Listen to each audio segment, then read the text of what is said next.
Bismillahirrahmanirrahim. Assalamu alaikum wa rahmatullahi wa barakatuhu. Let us discuss what is lag behind the actual development of education sector as well as health sector. Because of developed countries mostly like America, Britannia, Australia and Canada, these all countries are paying much attention on the sectors of education as well as health sector, because there is a greatly links between development and education development and health development. All these criteria are actually interlinked between themselves, between each other, but unlucky, or unfortunately we can say that in Pakistan, just from its inception, we are completely lag behind on these sectors, and we are completely ignored the development of these sectors, both are health as well as education. Because if we talked about the allocation of the GDP of Pakistan as compared to the other regional countries in South Asia that are neighboring countries of Pakistan, almost we have just spent 2.1 to 2.4% of GDP on our education sector, and just 0.5 to 0.58 to 0.6% of GDP on our health sector. And as compared to other countries that are spent too much on their these both sectors, because there is a link between development and education sector. Okay, firstly we had to discuss on the allocation of budget on education system as well as on health sectors. ठीक है, तो सबसे पहले हम ये discuss करेंगे कि allocation यानी कि compared to other regional countries, the seriousness of state can be imagined by the fact that allocation for education is lowest in the region. In Pakistan, we have lowest allocation of budget in education as well as health as compared to the region. Allocation for education in Pakistan is 2.1% of GDP, which is less than Bangladesh. Bangladesh have 2.6%, India 3.3%, Iran 4.4%, Nepal 3.2%, Thailand 4.5%, Malaysia 4.7%, and Indonesia 3.3%. Because of the low allocation, for education, that is result in the lowest literacy percentage of Pakistan in the region as compared to the other regional countries. Pakistan current literacy rate is almost 57%, which is far less than the other regional countries, on which Sri Lanka is 90%, Malaysia 92.1%, China 93.7%, Vietnam 92%, and Nepal 57%. These are all according to the report of government of 2009, and these all reports are old, but actually these all reports are told the fact that since from our inception we have completely ignored the sectors of education from our inception as compared to other regional countries. Okay, let us discuss about the on the other factors that are actually interlinked with the literacy rate of Pakistan. Literacy rate has further dimensions of rural, urban and male-female discrimination, because countries that have low literacy rate, definitely the people of that countries are completely discriminated on the basis of caste, region, sex, age. All of these factors are just mostly dominated on these cultures as well as ethnically, religiously on these countries, and they have inequalities on the on most of the sectors of private as well as public sectors. Okay, in Pakistan the male literacy is almost 69%, while the female literacy is almost 57%. And if we further discuss about the miserable conditions of our schools, that the infrastructure of our schools as well as the internal or visual conditions of our public schools, because mostly private schools have a good infrastructure and as well as a good quality of education they have teach, and they have almost a critical pedagogy with the critical thinking that are provided by the teachers, with the good trainee that are actually trains the teacher to be a critical thinker and just create those students that are actually critical thinking about the future of their country, as well as about the future of themselves, about the future of their society. Because that's why there is a huge difference between madrasa student education and public or semi public or less expensive private schools, and a huge difference between elite schools as well as public schools, because there are three dimensions. Thrice of these have own of their curriculum, and they have own critical patterns of their thinking, and they have own views about looking at the society from their own angle. Okay, let us discuss about the miserable conditions of our schools because of lowest allocation of GDP in Pakistan.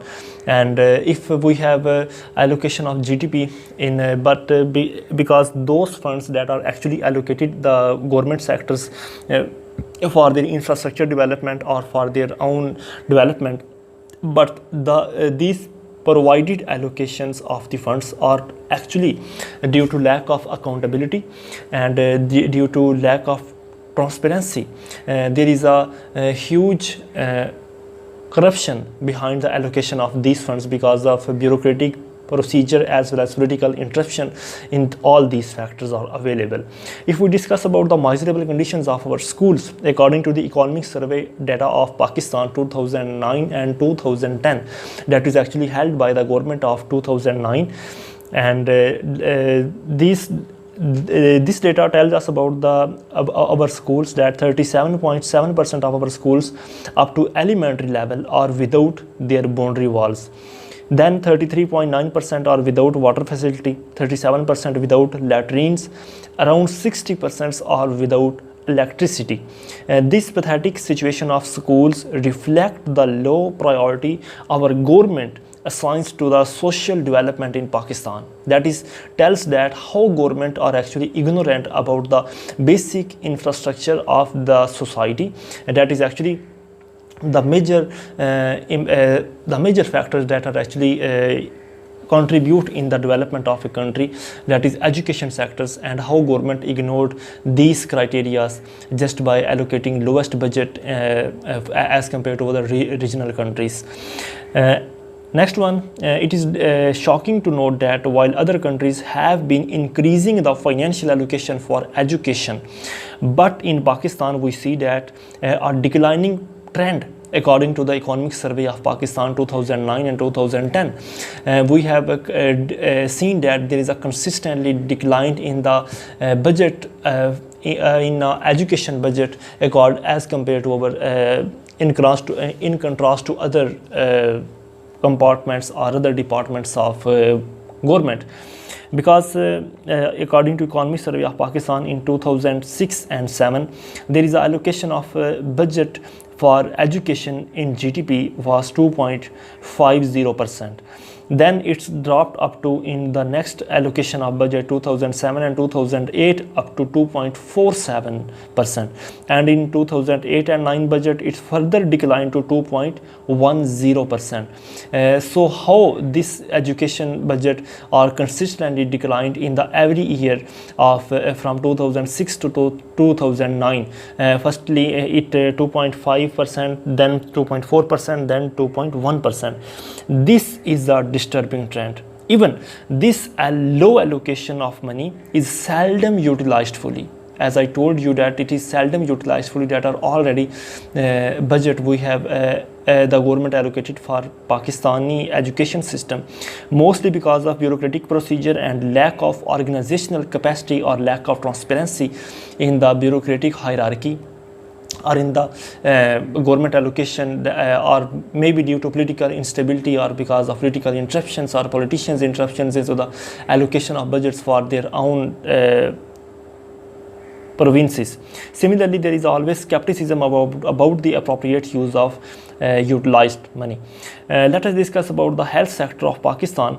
Health is then also important sector of human development, like the education, same like the health sector in Pakistan are also declined, consistently declined, and their education and their budget in GDP are also declined. According to Economic Survey of Pakistan, the budget of 2007 and 8, the GDP was 0.57% was for health.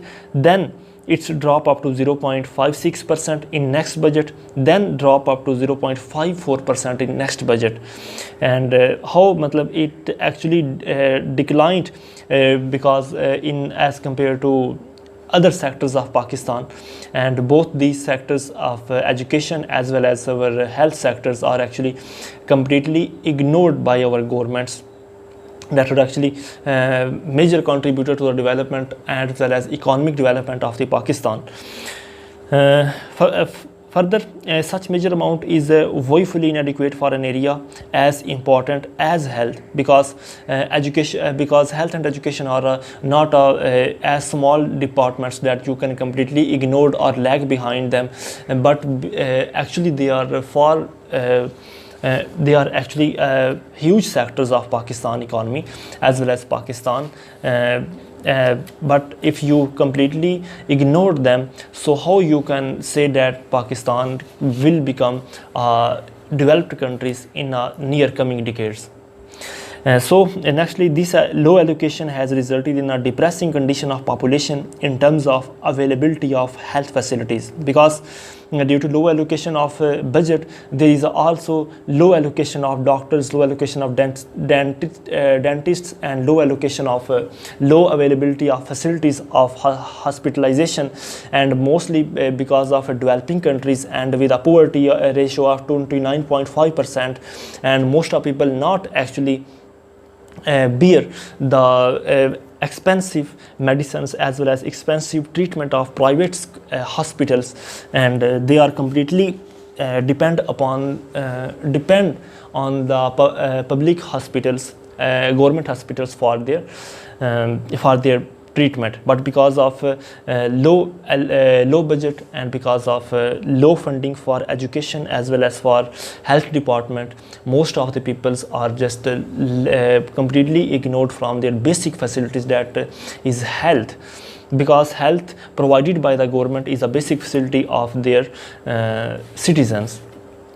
Nextly, some of the health indicators speaks about the Pakistan. Let us discuss those health indicators that are actually speak about that how this low allocation of budget are actually affecting the health sectors of Pakistan.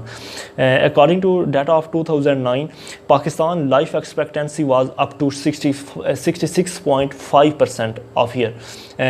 Almost we can say that per person normal life expectancy was 66.5 years.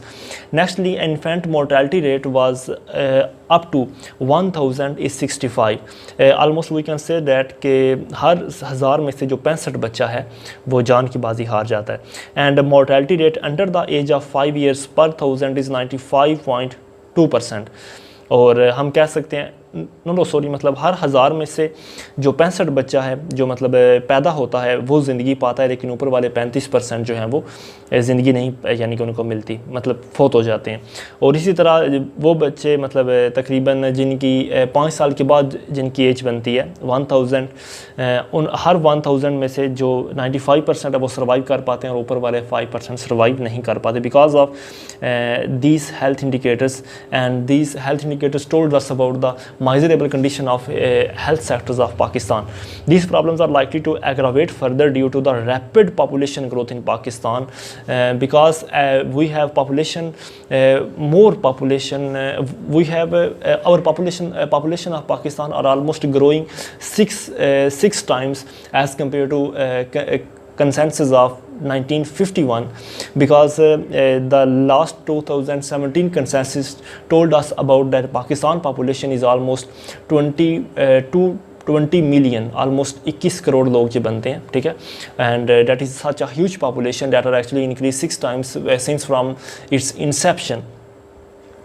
Nextly, if we compare our Pakistan birth rate as compared to our Pakistan population increasing rate as compared to other regional countries, we have far higher from as compared to other regional countries, because population growth in Pakistan was 2.1% in 2009 as compared to other regional countries such as India 1.55%, Sri Lanka 0.94%, Bangladesh 1.29%, Nepal 1.28%, China 0.66%, Thailand 0.62%, Philippines 1.96%, Malaysia 1.72%, and last one is Indonesia 1.14%.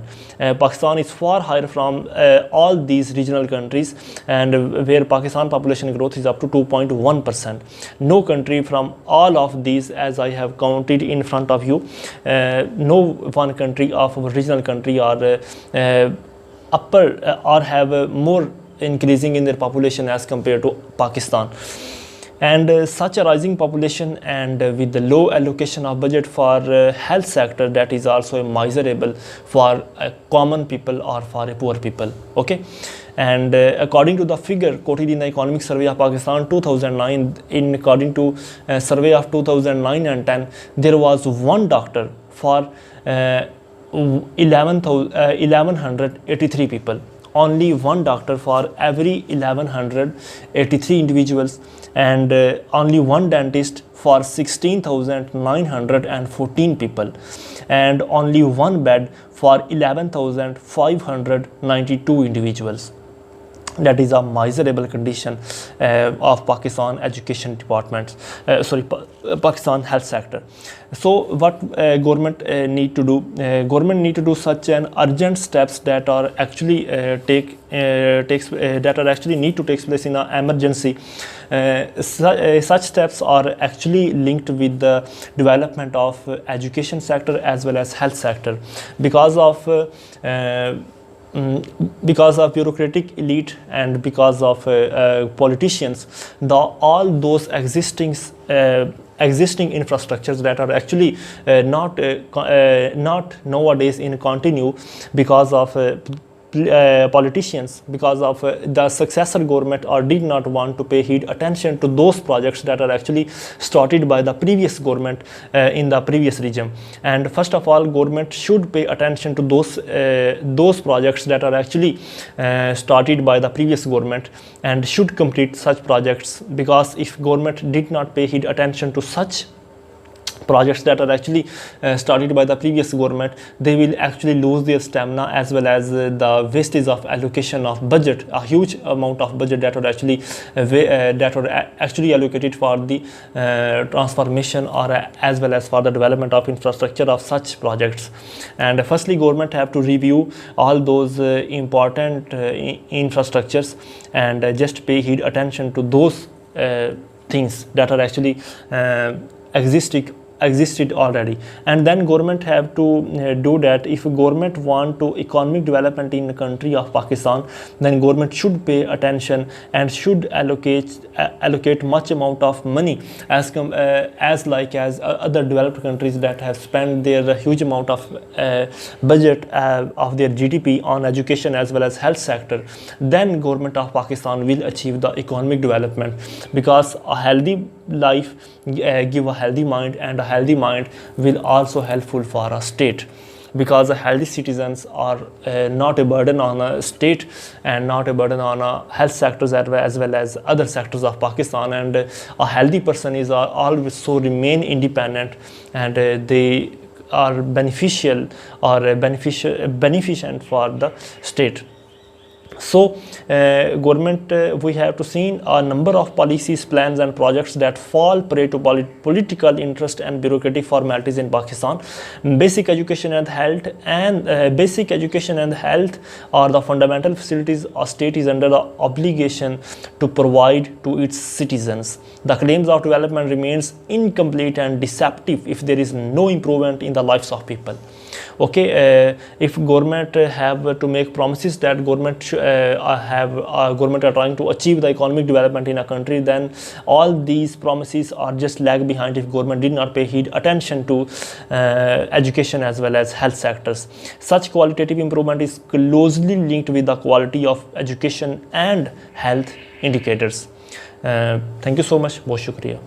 Bismillahirrahmanirrahim. So here we have discussed the next topic on education, that education and development. If I am asking to you that what is the actual definition of development and what is the actual definition of education, let me explore on this definition.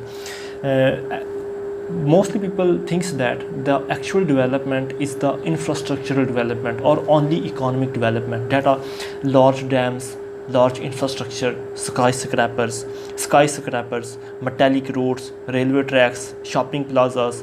All these things are actually development, but these all things are one aspect of development. All these stuffs are important for any country to be stable economically, but we cannot say that this country has a completely development on every aspect of life, because there is something more needs for to stable the country's development beyond the economic development, and that is actually the society development. Okay, what is things that are actually included in the society development? All those things that are involved in the freedom that are talked about, the freedom of an individual, that is the freedom of expression, freedom of writing, freedom of every source of political rights, social rights, economic rights, religious rights, that every individual has a right to live their life according to their their constitution. These all things are actually necessary as economic development, because only one aspects of development cannot we cannot say that is a sustainable development will be created. Not only will be created through the educational not only created only with the economic development, but also with the quality education that ensure the rights of human beings in the every aspects of their life. Next, what is the holistic view of the development? If we consider that what is the holistic view of development, what is the broadened view of development, is that a comprehensive view of development which is sustainable in the nature does not confine itself to the study of only science, but encompass a much broader range of subjects including natural science, social science and humanities. We need to elaborate the actual definition of development, or we need to explore what is lag behind the actual development in a society as well as country as well as a state. So there is something more from science. There is also there should be social science that are actually talked about the rights of people, rights of citizens that are actually living on those states as a citizen of that country. Okay. Next, when we talk of development, we usually refer to development that is sustainable. Okay, what is sustainable development? Sustainable development actually such a development that are not actually just for a little time period, but actually a sustainable development is a long-standing development that are broader, with a development with a broader vision, that are actually talked about our future generation, our next 25 to 35 years. That is the actual development that are necessary to be considered as a sustainable development. Let me tell you an example of Musharraf eras, because the artificial development that are actually exist in now Musharraf era, not a sustainable development, because from Musharraf era stands between 1999 to 2008, and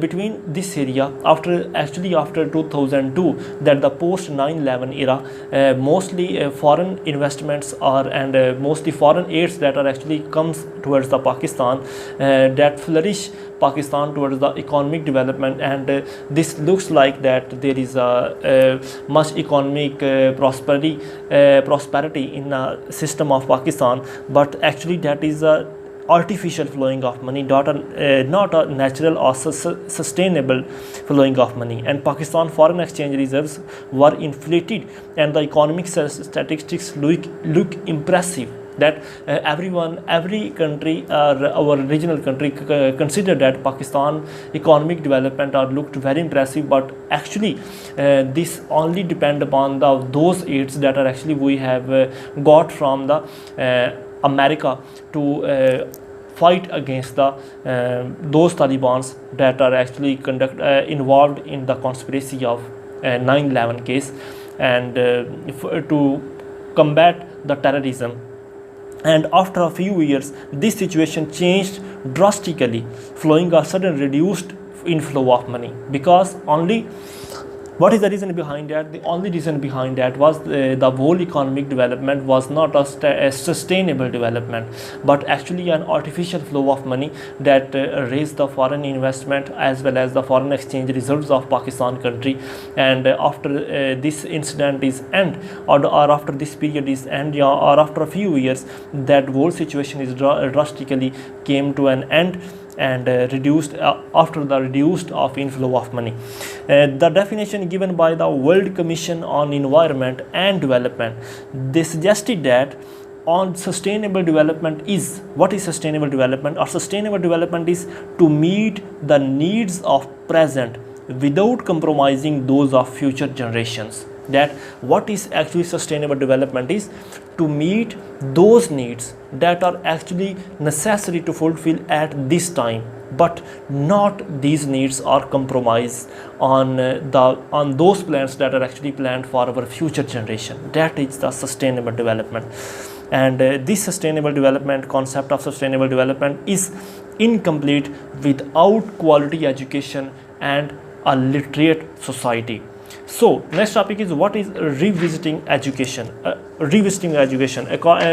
If we talked about the revisiting education, it is through education that one learn useful skills, ideas, values and thoughts to become a critical thinker, citizens of a society.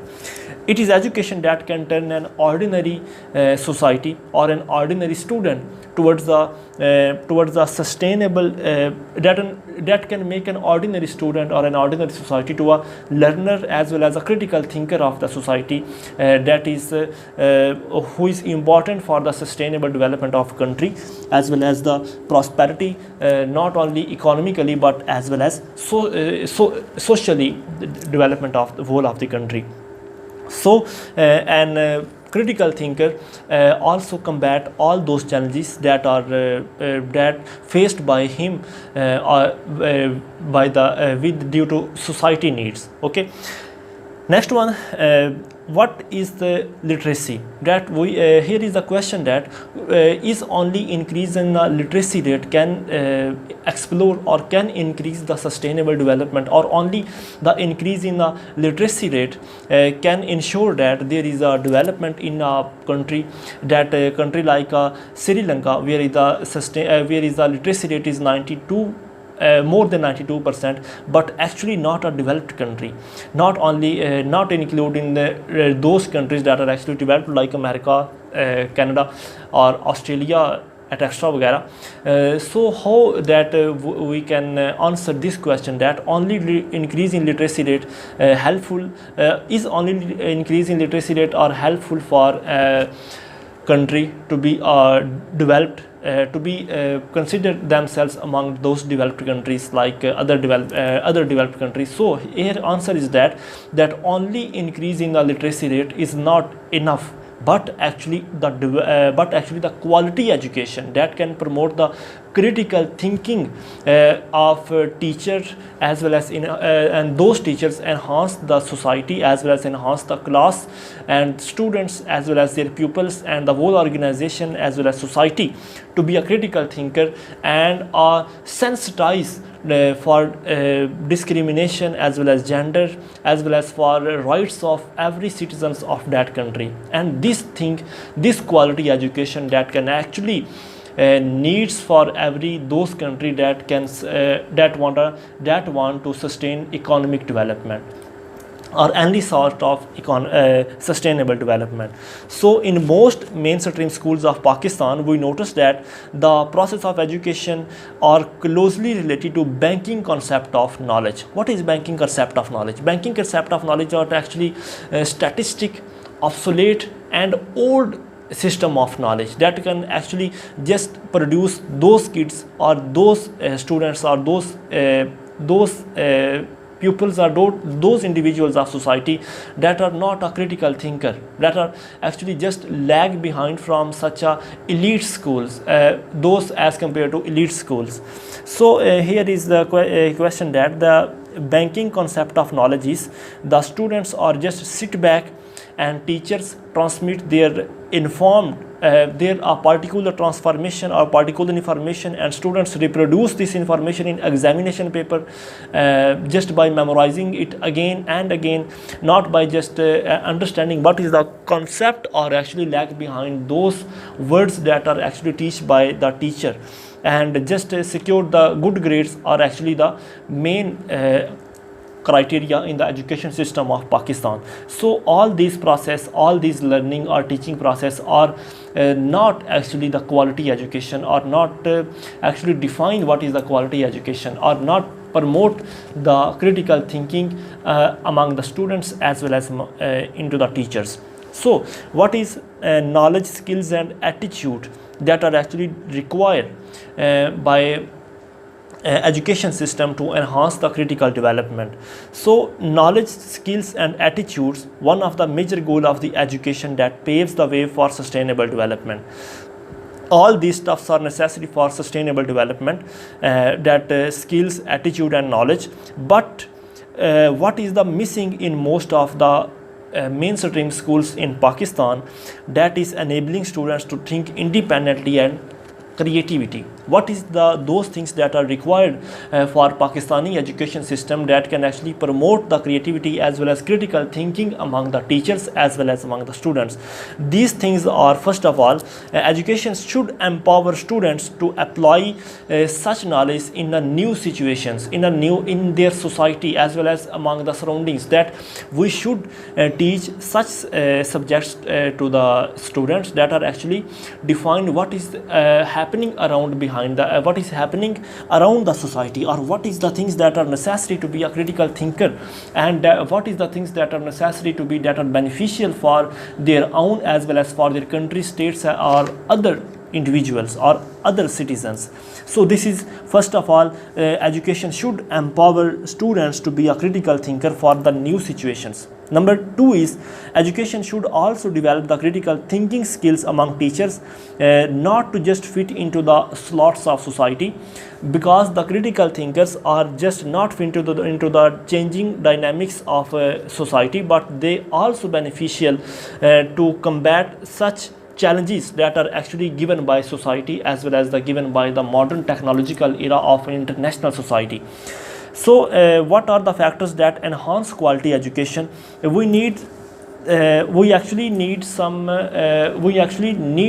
to focus on such factors that are actually necessary or can actually promote the critical thinking among the students, and these factors are more than one.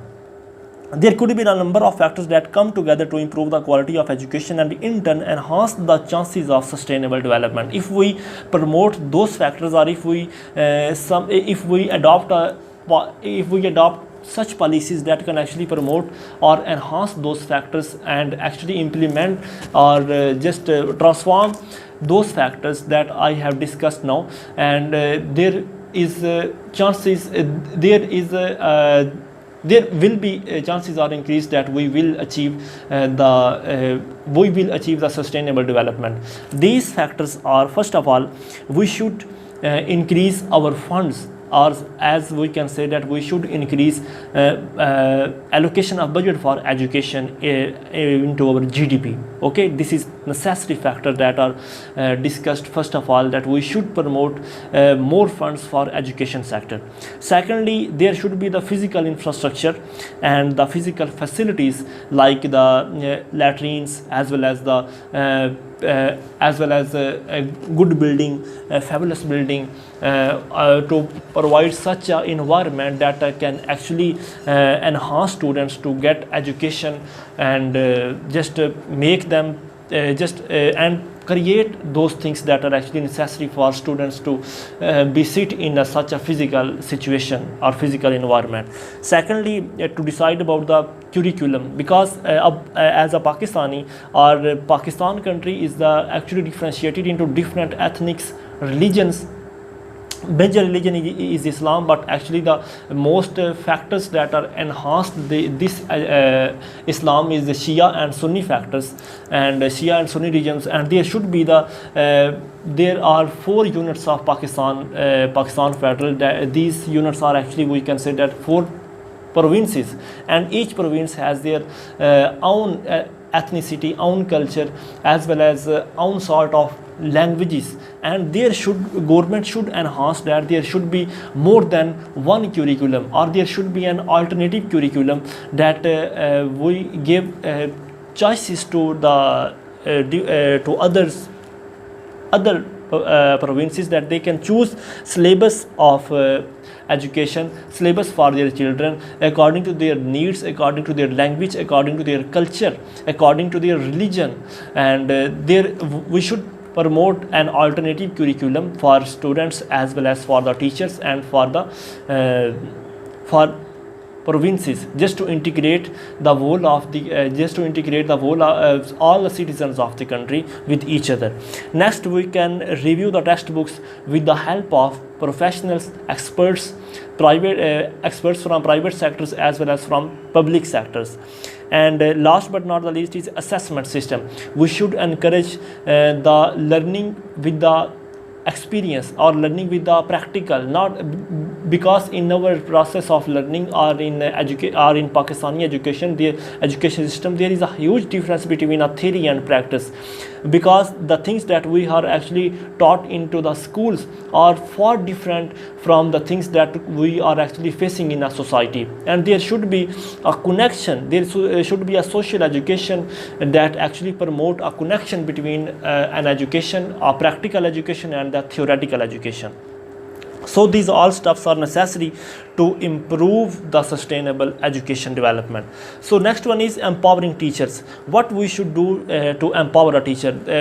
We should encourage, or we should train our teachers in a way that can actually promote a critical thinking among the teachers. And these training we should encourage our teachers by the private sectors, that these trainings must be delivered by the private trainers that are actually studied from abroad universities, or from abroad educational institutes, and they can actually create such a critical thinking that are necessary for a teacher to be a critical thinker for their pupils. Okay, there should be we need to empower our teachers in a different criteria. First of all, we should encourage the financial benefits for teachers, and because there are a lot of factors like corruption, and most of teachers are indulged in a corrupt activities just because of low income, or just because of low wages that are delivered by the government of Pakistan. Next one, there should be the social recognition, and the third one is professional development, that every teacher must be a professional developed teacher, and he must be looked by his appearance, by his moral activities, and by his character, he must be a professional. Okay, all these stuffs are necessary to be a teacher, for a teacher to be a critical thinker. And number 5 is for a professional development, there should be the teacher education, and the teacher education is necessary for a critical thinking of teachers. But unfortunately, Pakistan offers a stereotyped version of teachers' education, which is devoid of critical thinking and reflective practices. And that is the obvious disconnection between the between the practice and theory. So what is need to be improved in an education system?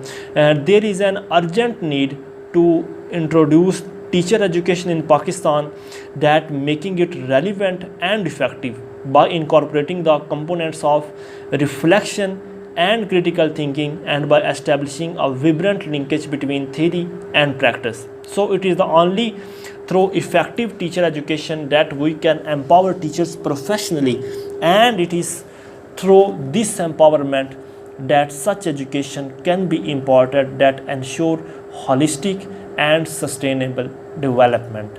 Thank you so much.